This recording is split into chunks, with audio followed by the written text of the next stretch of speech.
Salam Bapak Ibu. Salam. Ya, tentunya kabar baik, kabar luar biasa yang terjadi dalam kehidupan kita pagi hari ini. Baiklah Bapak Ibu, hari ini hari Minggu tanggal 5 Juni tahun 2022. Saya ingin bertanya, adakah Bapak Ibu yang kekasih hari ini adalah hari apa gitu loh? Siapa yang tahu? Hari ini adalah hari apa Bapak Ibu? Hari Raya Pentakosta. Berikan tepuk tangan yang paling meriah. Haleluya. Yang ngerti anak remaja. Hari Raya Pentakosta. Ya. Memang hari Raya Pentakosta karena jatuhnya hari Minggu. Banyak orang kurang respect. Banyak orang tidak mengerti kalau hari ini adalah hari Raya Pentakosta. Nanti saya jelaskan apa arti Raya Pentakosta. Namun tema khotbah yang saya angkat pagi hari ini adalah peranan Roh Kudus dalam hidup kita, bukan saja keluarga, tapi mempengaruhi hidup kita. Untuk itu kita akan buka Alkitab kita baca dalam Kisah Para Rasul pasal 1 ayat ke-8. Saya telah menulisnya. Ayo untuk menghormati firman Allah kita bangkit berdiri. Kita akan baca bersama-sama Kisah Para Rasul pasal 1 ayat yang ke-8. Kisah Para Rasul pasal 1 ayat 8. Hitungan ketiga. 1, 2, 3. Tetapi kamu akan menerima kuasa kalau Roh Kudus turun ke atas kamu, dan kamu akan menjadi saksiku di Yerusalem dan di seluruh Yudea dan Samaria dan sampai ke ujung bumi. Amin. Saya persilakan Bapak Ibu Saudara duduk. Ayat yang kita baca tadi adalah merupakan pesan Tuhan Yesus Kristus di Bukit Zaitun. Kamu akan terima kuasa kalau Roh Kudus turun ke atas kamu. Sebelum naik ke surga, Yesus memberikan pesan, memberikan amanat ini untuk murid-murid Tuhan dan relevansinya untuk kita sekalian. Tadi saya katakan hari ini adalah hari Raya Pentakosta. Pentakosta akar kata dari penta dan kosta. Penta artinya 50 hari. 50 dan kosta adalah hari. Jadi hari Raya Pentakosta adalah hari yang ke-50.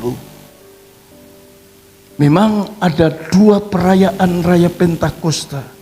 Dalam perjanjian lama, bangsa Israel memperingati Raya Pentakosta yang pertama karena hari ke-50 setelah mereka panen raya. Panen anggur, panen kurma, panen gandum, panen santis. Waduh, di Israel itu buahnya hebat-hebat Bapak Ibu. Apalagi di lembah sungai, maksud kami di Bukit Hermon, lereng Bukit Hermon. Itu adalah lelehan salju abadi. Itu membuat Israel subur dengan buah-buahan. Atau disebut hari raya turunnya Taurat Musa. 10 hukum Tuhan itu diturunkan setelah hari ke-50 perjalanan mereka dari Mesir ke tanah Kanaan. Itu Pentakosta perjanjian lama. Sedangkan dalam perjanjian baru, Raya Pentakosta artinya memperingati hari raya pencurahan Roh Kudus dalam kehidupan rasul-rasul. Hari ke-50 setelah Yesus bangkit. Hari raya ke-40 hari Yesus naik ke surga. Yesus berpesan jangan tinggalkan Yerusalem. Selama 10 hari mereka menantikan janji Tuhan. Tepat hari raya Pentakosta, Tuhan mencurahkan Roh Kudus-Nya. Jadi kita tahu Raya Pentakosta perjanjian lama, bangsa Israel memperingati raya panen dan turunnya Taurat. Tetapi bagi kita orang-orang yang percaya Yesus Kristus adalah hari raya turunnya Roh Kudus. Tema yang saya angkat, peranan Roh Kudus dalam kehidupan kita. Peranan dalam bahasa Yunani adalah rolos. Rolos artinya seseorang yang melaksanakan hak dan kewajibannya sesuai dengan kedudukannya. Yesus Tuhan mempunyai hak dan kewajiban melaksanakan tugasnya. Bukan saja menyelamatkan kita, tapi dia juga membimbing kita sampai akhirnya kita masuk ke dalam kerajaan surga yang Tuhan sediakan bagi kita sekalian. Siapa Roh Kudus itu?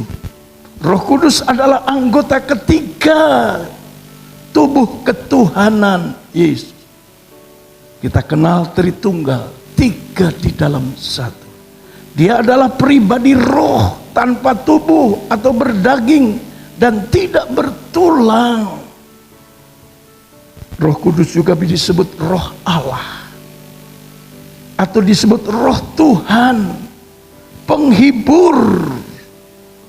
Memang Roh Kudus digambarkan seperti burung merpati. Banyak orang hanya mengenal orang Kristen itu mempunyai tiga Tuhan. Bapa, Anak, dan Roh Kudus. Sebabnya kalau ditanyakan roh anak, mana roh ibunya? Itu biologis, kalau ada anak pasti ada bapak dan ibu. Tetapi Tuhan sanggup tanpa bapak pun bisa. Karena Yesus dilahirkan bukan persetubuhan manusia, tapi karena Roh Allah sendiri yang mengurapi Maria pada waktu itu. Bukankah ditulis dalam kitab suci yang lain, Maria itu seorang perawan, belum pernah dijamah oleh laki-laki. Dia tiba-tiba mengandung karena Roh Allah dan melahirkan seorang anak yang disebut Yesus Kristus. Bapa, Anak, dan Roh Kudus tidak dapat dipisahkan. Tiga di dalam satu. Sekarang peranannya apa Roh Kudus dalam kehidupan kita? Peranannya apa yang sebenarnya Roh Kudus itu dalam kehidupan kita? Ada tiga hal peranan Roh Kudus yang ingin saya sampaikan pada pagi ini. Yang pertama, Roh Kudus membaptiskan kita. Membaptiskan kita dalam Roh Kudus. Kalau saya referensikan dalam Kisah Para Rasul pasal 1 ayat 5, tadi ayat 8, sebelumnya ayat 5. Tuhan Yesus juga berpesan, Yohanes membaptis dengan air, tetapi tidak lama lagi kamu akan dibaptis dalam Roh Kudus. Jadi pesan Tuhan Yesus Kristus bukan saja kamu akan terima kuasa, tapi Yesus juga berpesan kepada mereka, Yohanes membaptis dengan air, tetapi tidak lama lagi kamu akan dibaptis dalam Roh Kudus. Peranan Roh Kudus membaptis kita di dalam roh dan kebenarannya. Jadi baptisan Roh Kudus merupakan janji Allah sendiri. Janji Tuhan Yesus.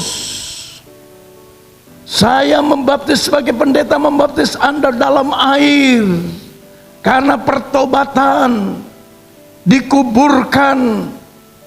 Segala dosa-dosa kita dikuburkan dan kita dibangkitkan dalam hidup baru. Itu baptisan air. Bapak Ibu yang kekasih, tapi Tuhan berjanji membaptis dalam Roh Kudus. Sebabnya setelah kita dibaptis dalam air tidak cukup sampai di situ, Bapak Ibu. Kita harus berdoa minta baptisan Roh Kudus. Saya dulu nggak ngerti tentang baptisan Roh Kudus. Sekalipun saya pernah kuliah sekolah Alkitab 4 tahun di seminari Bethel Arjawinang. Sebabnya tatkala saya ditempatkan di tempat ini, saya nggak ngerti tentang baptisan Roh Kudus. Tahun 71 hebat-hebatnya gerakan Roh Kudus di Indonesia. Melalui gereja penyebaran Injil. Wah, hebat sekali mereka. Saya nggak ngerti. Memang saya dari latar belakang gereja karis liturgi, Bapak Ibu. Jadi saya nggak ngerti tentang baptisan Roh Kudus. Dan baptisan Roh Kudus tidak bisa dilakukan oleh pendeta. Baptisan Roh Kudus dilakukan oleh Tuhan Yesus sendiri. Pribadi kita dengan Tuhan Yesus Kristus. Sebabnya setelah dibaptis dalam air tidak cukup sampai dibaptis bangga dengan baptisan air. Kita perlu dibaptis oleh Roh Kudus. Karena ini yang membaptis Tuhan Yesus, kita perlu meminta, kita perlu berdoa.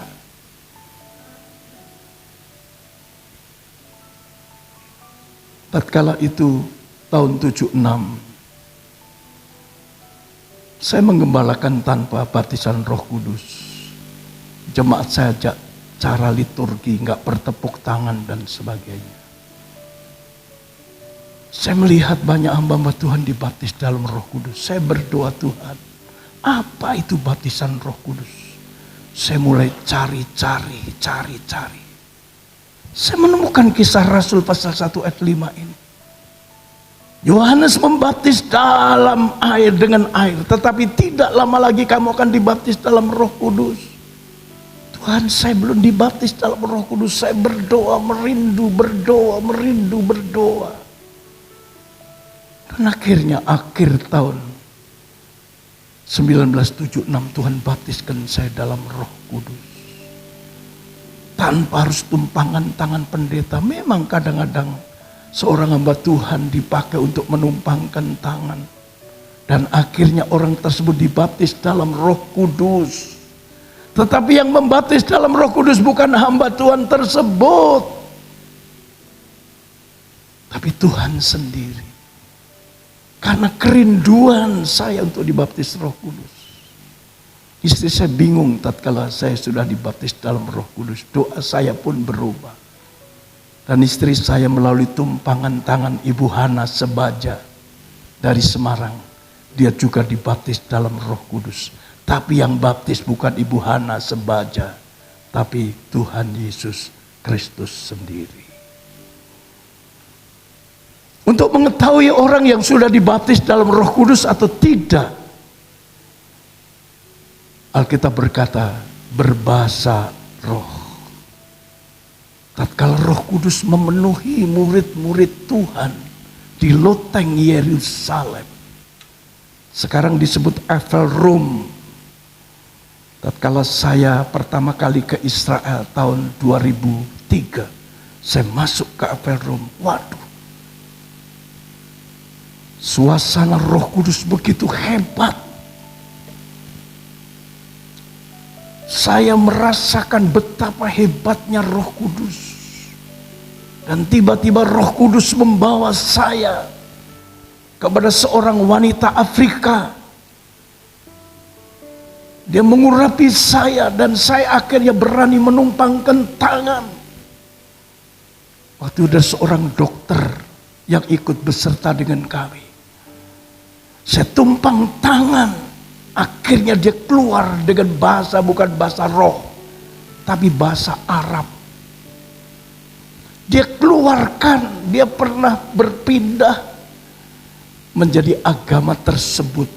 Dia mulai keluarkan dan keluarkan. Akhirnya dia berbahasa roh. Akhirnya setelah selesai dia bersaksi, puji Tuhan Pak Steve.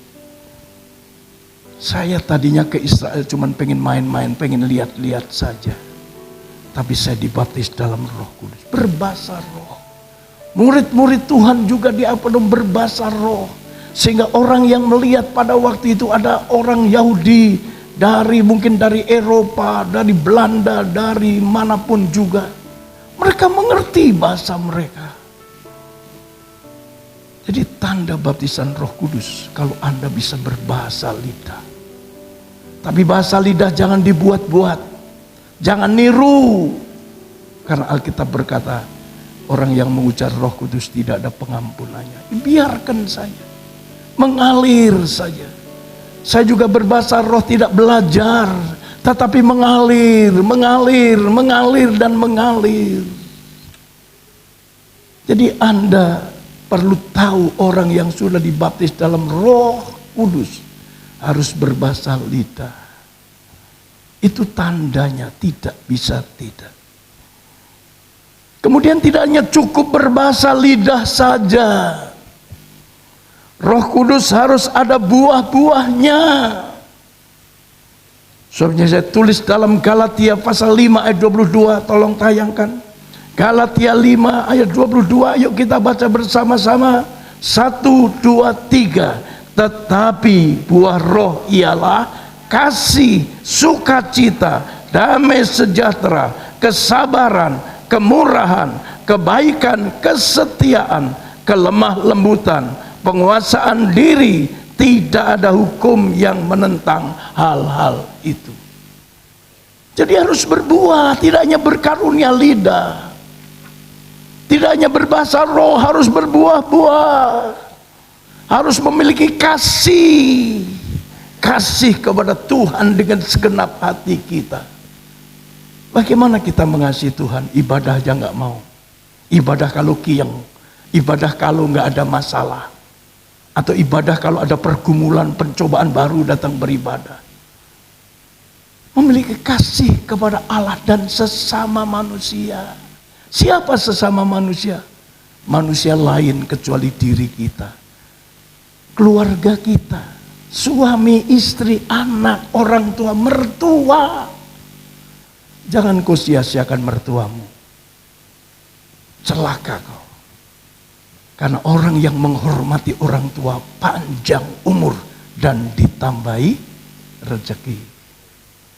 Kalau Anda pengen seret rezekimu, jangan menghormati orang tuamu. Kalau Anda pengen cepat mati, jangan hormati orang tuamu. Ini janji firman Tuhan tergenapi. Soalnya siapa orang tuamu, jangan orang tua kandungmu, sedangkan mertuamu kau telantarkan, jangan. Atau sebaliknya mertuamu kau jaga, engkau lindungi, tapi orang tua kandungmu engkau telantarkan, jangan. Sukacita, hati yang gembira adalah obat yang manjur. Hari Selasa malam kami berapa jemaat pergi ke Jogja, Bapak Ibu. Ya memang hari Selasa itu saya padat sekali, pagi saya goes. Kemudian saya ngantor menyelesaikan bahan khotbah ini. Kemudian Ibu catatan sipil Hasna pengen ketemu, baru ketemu itu 2:30 sore. Sampai jam 3 saya pulang 3:30, saya nggak bisa tidur sampai malam jam 12. Kami berangkat ke Jogja lewat Salatiga, Bandungan, Bapak Ibu. Sehingga hari itu saya capek sekali, lelah, maka gula saya drop. Saya malam tidur keringat dingin keluar. Saya bangun pagi, waduh, gak enak badan. Namun saya banyak merasa perhatian dari peserta tersebut.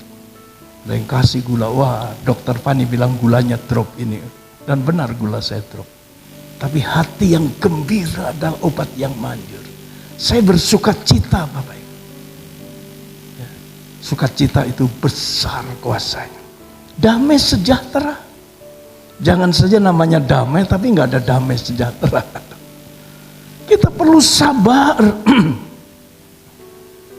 Kemurahan, kita perlu bermurah hati. Kebaikan, kita perlu berbuat baik.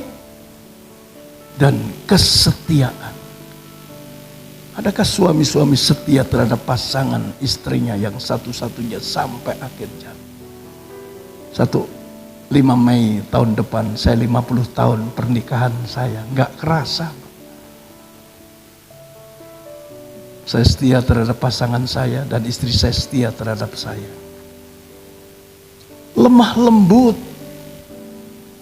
Ya. Saya nggak bisa lemah lembut, saya orang Batak kok. Ya. Batak kalau dijamah Roh Kudus pasti lemah lembut. Amin. Berikan tepuk tangan untuk penguasaan diri. Kita perlu menguasai diri. Tatkala kita lagi emosi, kita perlu menguasai diri. Tatkala kita baru marah sama istri, kita perlu menguasai diri. Jangan sampai tangan melayang. Kalau tangan melayang, istri lapor polisi, Anda bisa dipenjara karena KDRT. Istri juga demikian. Tatkala lagi marah sama suami, kita perlu mengendalikan penguasaan diri.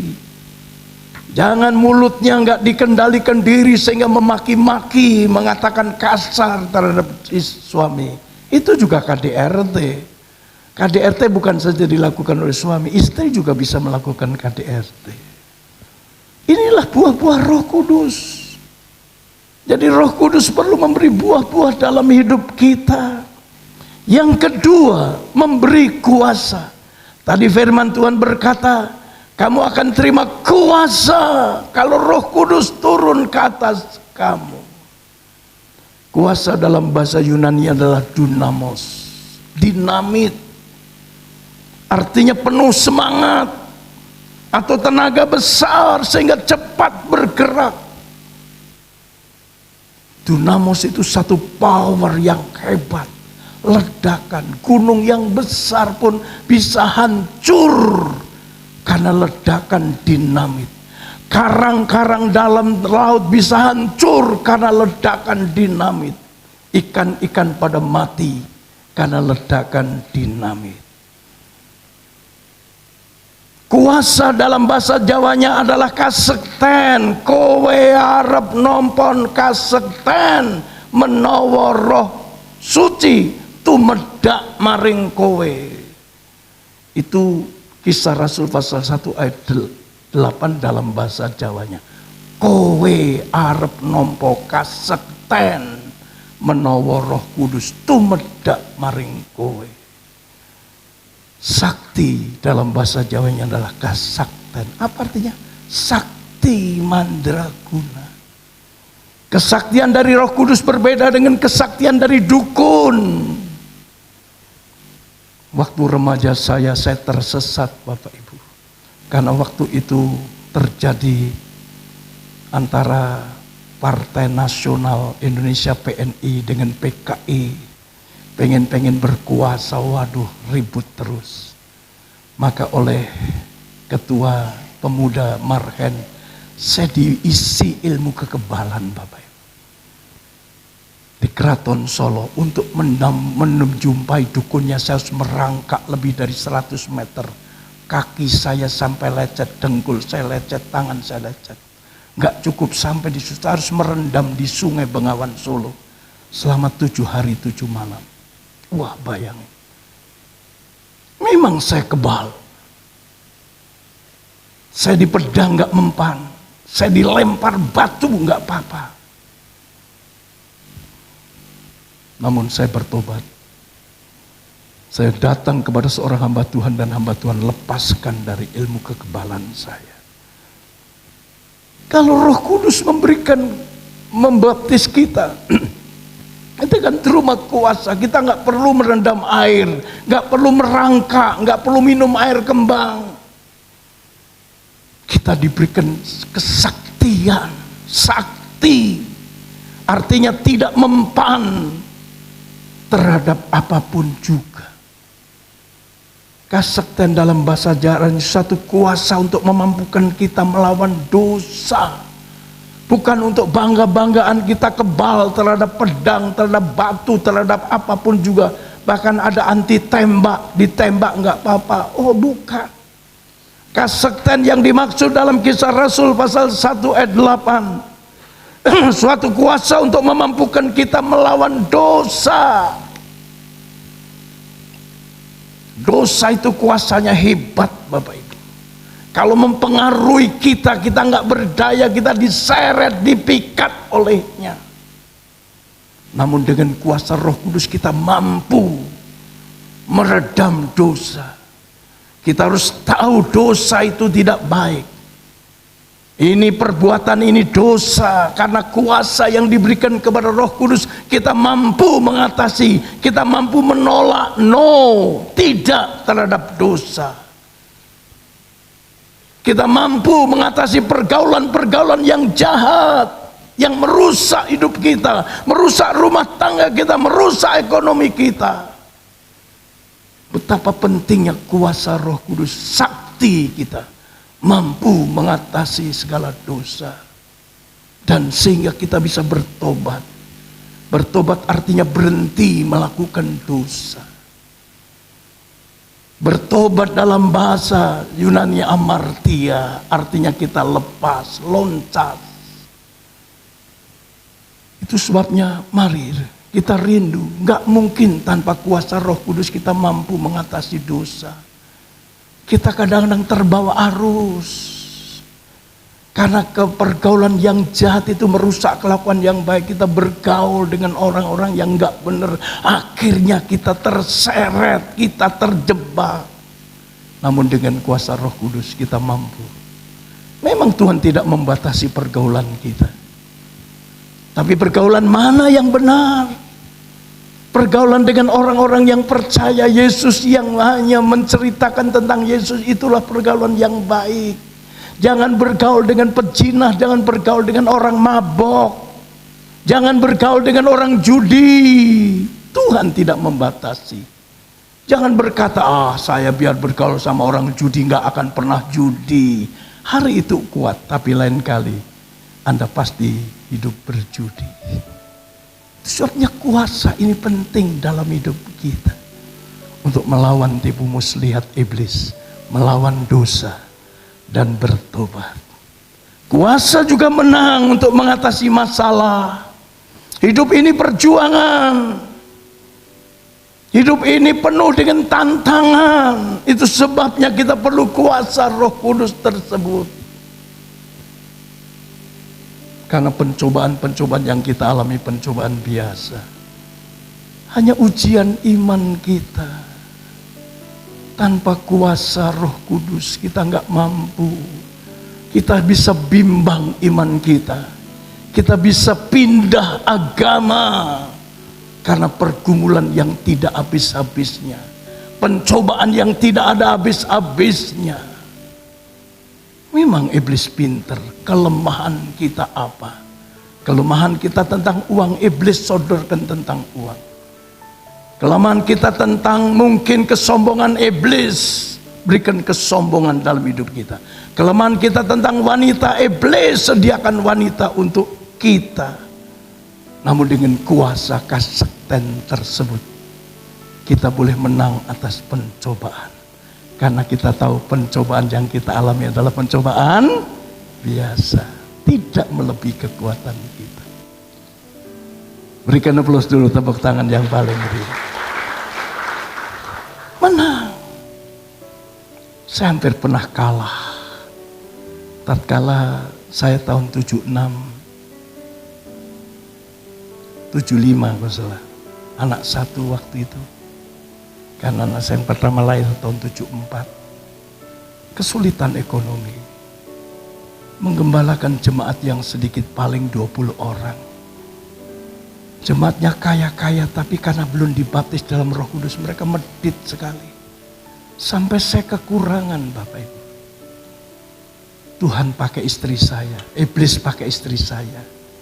Nyogoki saya supaya saya bekerja saja, tinggalkan penggembalaan. Dia telepon kakaknya yang di Jakarta. Akhirnya kakaknya carikan saya pekerjaan, Bapak Ibu. Saya berangkat ke Jakarta. Nanti kalau baik, saya tinggalkan penggembalaan, saya bekerja. Waktu itu memang saya belum dibaptis Roh Kudus.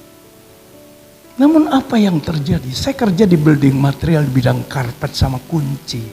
Hotel-hotel khususnya Sasa. Waktu itu hotel di Jakarta lagi berkembang hebat. Saya mendapat proyek tentang karpet dan kunci. Waduh, keuntungannya besar ini untuk saya. Tapi waktu itu Tuhan tegur saya. Dalam perjalanan saya untuk berjumpa dengan manajer hotel tersebut, Tuhan berfirman, Tuhan dengar, Steve, ini bukan pekerjaanmu. Steve, aku memanggil engkau untuk menjadi hambaku, menjadi penjala manusia. Hari itu tersedia tilang di seluruh Jakarta, Bapak Ibu. Saya bawa motor tapi belum punya SIM. Waduh, di stop.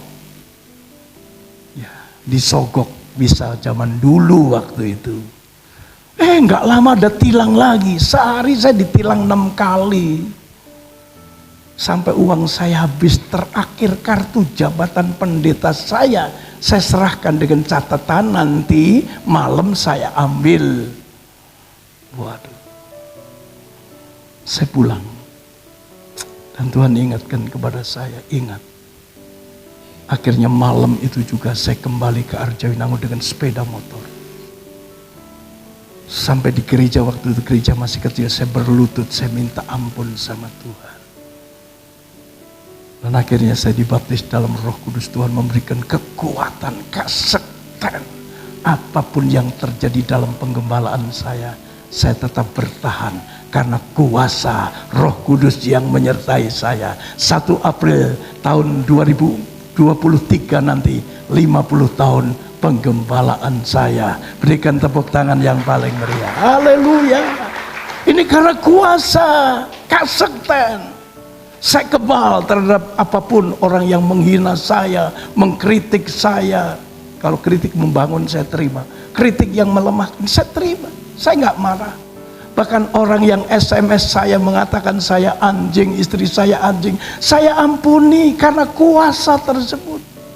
Waktu ketemu orangnya, orang berkata laporkan polisi saja. Enggak, saya mengampuni dia. Toh penghakiman itu bukan hak saya, haknya Tuhan. Tuhan sendiri yang menghakimi. Orang yang menghujat, orang yang mengusik hamba Tuhan, orang yang mengusik orang yang kuurapi. Firman Tuhan, jangan kau usik orang yang kuurapi. Selama saya dalam pengurapan Tuhan, Tuhan memberikan kekuatan kepada saya. Dan yang ketiga, yang terakhir, untuk menjadi saksi. Kamu akan terima kuasa kalau Roh Kudus turun ke atas kamu, dan kamu akan menjadi saksi bagiku. Yerusalem, Yudea, Samaria, dan sampai ke ujung bumi. Saksi dalam bahasa Yunani adalah marturia. Artinya menceritakan tentang Tuhan Yesus sebagai Tuhan dan Juru Selamat. Menceritakan kebaikan Yesus, menceritakan mujizat Yesus, itu saksi. Gereja kita masih ada kesaksian, tapi memberitahu dulu. Saya mau bersaksi, boleh, tapi saksinya tentang apa? Zaman dulu kan saksi, puji Tuhan saudara, suami saya udah gak pulang 4 hari, tapi tadi malam pulang. Nah itu bukan bersaksi, buka pantate dewek gitu. Suami gak pulang 4 hari disaksikan. Di mana kita harus bersaksi? Yerusalem. Yerusalem itu keluarga. Suami harus jadi saksi bagi istri. Harus menjadi imam yang baik suami. Menjadi teladan yang baik bagi istri dan anak-anaknya. Sebaliknya istri juga harus menjadi teladan yang baik. Menempatkan diri sebagai ibu rumah tangga. Hormati suami, kepala rumah tangga. Anak-anakmu juga harus demikian. Kemudian Yudea adalah saudara-saudara seiman. Kita harus menjadi saksi bagi saudara-saudara seiman. Jangan bermusuhan karena pekerjaan. Jangan bermusuhan karena dagang. Jangan bermusuhan karena profesi. Kasihlah saudara seiman. Kalau perlu ditolong, ditolong. Jangan ke orang lain yang tidak seiman kau tolong, tapi saudara seimanmu tidak engkau tolong. Jangan. Samaria adalah orang-orang yang beragama lain di lingkunganmu. Kita perlu berbuat baik. Karena apa yang kita tabur, kita akan tuai. Anak-anak saya ngomong, dulu mama papa menabur, yang menuai kami. Mungkin saya menabur, saya nggak menuai. Tapi anak-anak saya yang menuai, Bapak Ibu yang kekasih. Dengan apa kita harus bersaksi? Ujung bumi adalah nggak mungkin ya. Dengan pengalaman pribadi, mujizat-mujizat yang kita alami. Arjawinangun itu bukan kota kecamatan. Namun kemanapun saya pergi, saya bersaksi. Biar pelayanan saya di Arjawinangun, tapi berkat Tuhan tercurah. Gak sombong, 32 negara kami injak. Belum tentu pendeta yang di kota bisa seperti kami. Ini menjadi bahan kesaksian kemanapun saya melayani. Pada waktu saya rindu ke Turki, Bapak Ibu. Karena itu Turki itu terkenal dengan 7 gereja yang dibangun oleh Rasul Paulus. Tuhan, saya pengen ke Turki, ingin melihat gereja. 7 gereja yang di Turki. Tuhan adakan.